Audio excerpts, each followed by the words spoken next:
Hi everybody, welcome to another video. I am here with Alex from Germany who has healed his colitis on a colitis and Crohn's recovery program. How are you, Alex? I'm great. Thanks for Fantastic. having me. More than welcome, mate. It's a real pleasure to have you on and have you talk about your experiences and how you've overcome this quite serious condition and allowed your body to heal itself, which is the main thing. So that now you can have a medication-free life, isn't that true?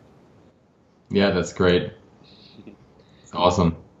So just to start off, Alex, if you could just talk to the audience about how you found out you had ulcerative colitis and kind of some of the symptoms that you felt and some of the advice that you were given. Yeah, basically, my initial diagnosis was in June 2015, and prior to that, I had a few months. I had no energy. I was tired all the time, and then all of the sudden, panic attacks started to come up, and I was told, "Yeah, you're stressed out. You have to just relax." And then I told the doctors, that's not it. There must be something else. And they said, no, no, it's all is fine.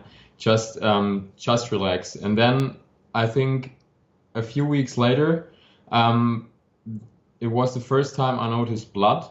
Hmm. And then I was freaked out.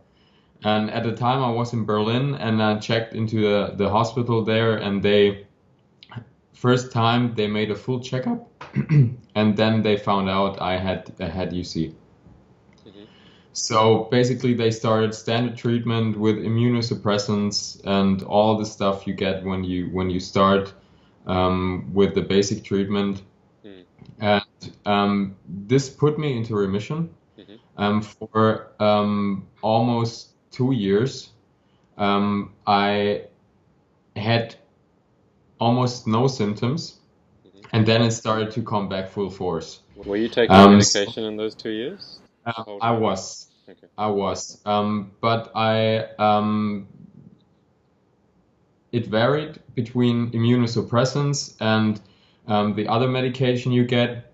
I didn't take immunosuppressants for the whole 2 years, so um, um, then it came back, Hmm. and so I looked online for a solution and watched a bunch of YouTube videos, and then I found you guys. Hmm. And yeah, so I thought I definitely have to give this a try because I don't want to get into the whole immunosuppressant stuff again. And Hmm. then I signed up. Okay. So tell people what kind of symptoms you were experiencing. So when you say you had blood in the stools, was there pain? Was there discomfort, urgency? What kind of symptoms were you experiencing? Unfortunately, I didn't have to deal with pain at Mm. all. But the urgency was really, really bad. I did have to go to the toilet at the worst, I think, up to 10 times a day. Hmm. And I had no control of my bowel movements at all. Mm. But I didn't have any pain. Maybe a little bit of uncomfortable feeling in my stomach, but no pain. And I was very grateful for that. Mm.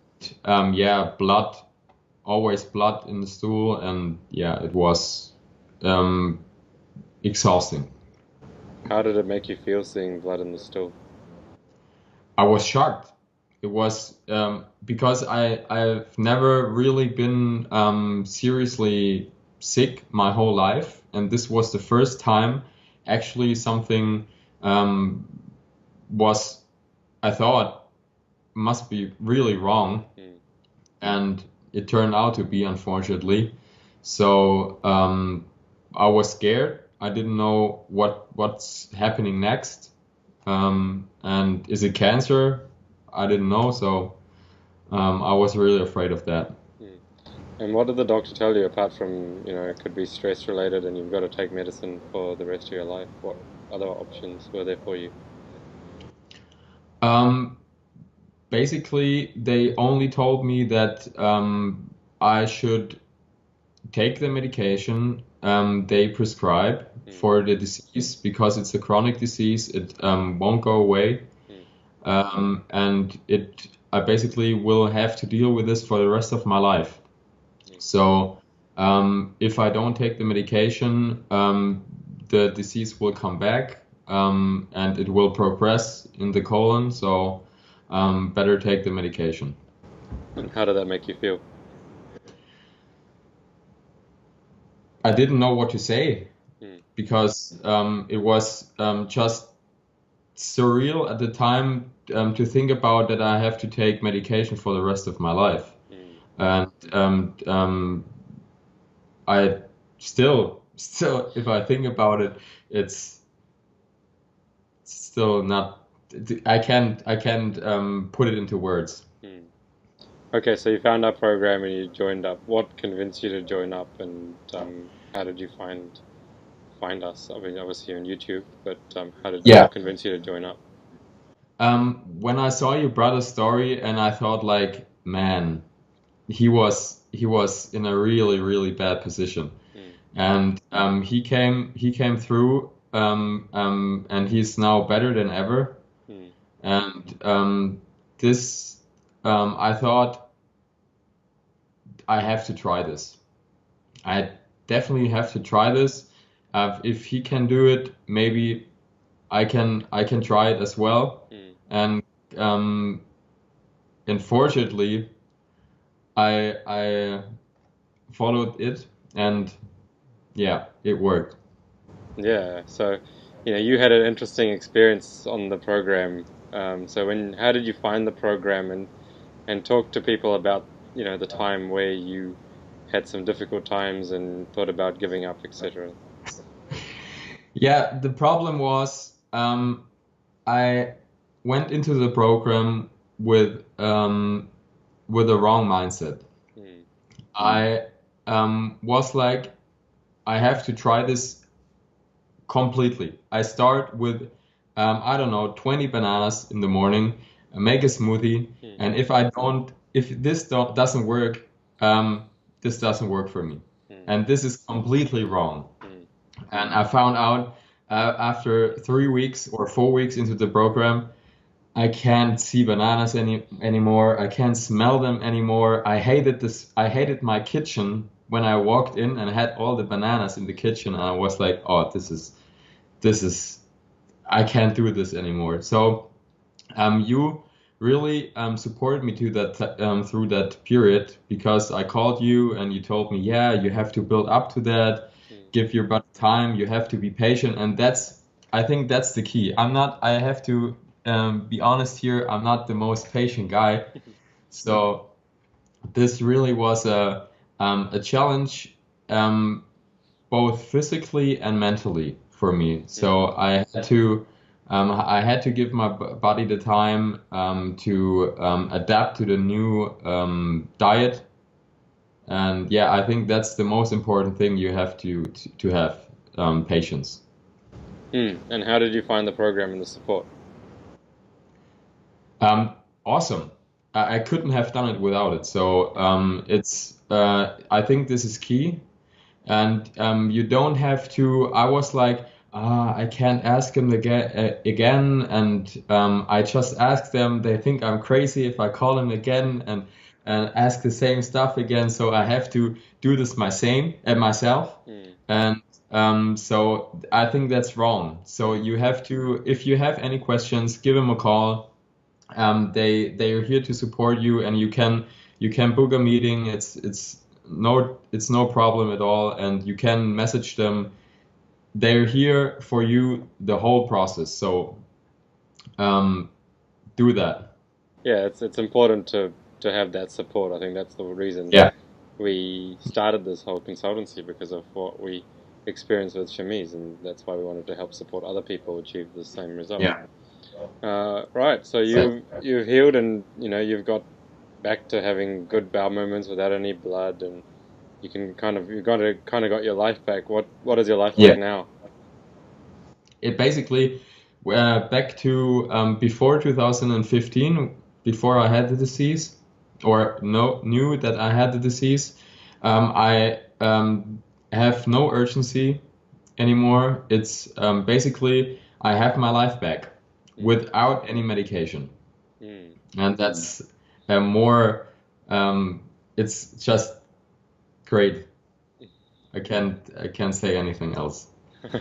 And that's the important thing, isn't it? People can go into remission with medication and kind of live an okay life, but you still got that lingering feeling of, oh, I'm taking medication. And what will happen if I stop taking the medication? Will it come back? Yeah, exactly. yeah, and how does that make you feel that you're, medication free and you're not going to have to worry about it coming back? I'm really grateful. I think that's the main part of that, because with all the medication in your system, you keep thinking about, oh, what side effects will I have in 5 years, in 10 years, or a little bit later? Will this affect other organs? Or so maybe I will have trouble, also trouble in a different part of my life later. That's what made me think there has to be a way without the medication. And yeah. And just before we go on to you giving some advice, how do you feel about your current lifestyle in terms of your diet, your sleep, everything like that? How do you feel about it in terms of what you obviously used to eat everything before, and now you've gone to a plant-based diet? How do you find that? Alex, so how do you find your current lifestyle? Obviously, you've gone from eating everything before, and you had, pretty poor health, and now you've changed to a plant-based diet. How do you find it now? At first, it was a struggle because I love meat, and I thought I can't go without it, and I need to have my burgers and my pizza. But the thing is, now that I'm plant-based, I'm feeling like I'm more awake. It's just more clear. Everything is more clear, and I can concentrate better. It changes everything. It's great for your body. Awesome. And just to finish off, Alex, if you'd just like to say last final words or give some advice to someone who's watching this video and suffering like you used to suffer, what would you tell those people that are watching this video and maybe unsure whether they should change their lifestyle to heal themselves? Well, I would say go for it. So I think there is no better way to heal your colitis, and you're not alone. You're struggling, and there are other people out there who are going through the same situation, and just give it a try. I would say give it a try and stick to it. Be patient. Give your body time to heal, and in 6 months, you will see a lot of progress. All right, fantastic. Thank you so much, mate. And both Shamiz and I are so proud of you. You now have a life after colitis, and there's nothing more that we could have ever wanted. So, thank you for being patient and allowing your body to heal itself, and so that you can get your life back. And we're proud of you. And enjoy. Yeah, thanks to you guys. Thank you. Thanks, man. Thank you very much. Bye.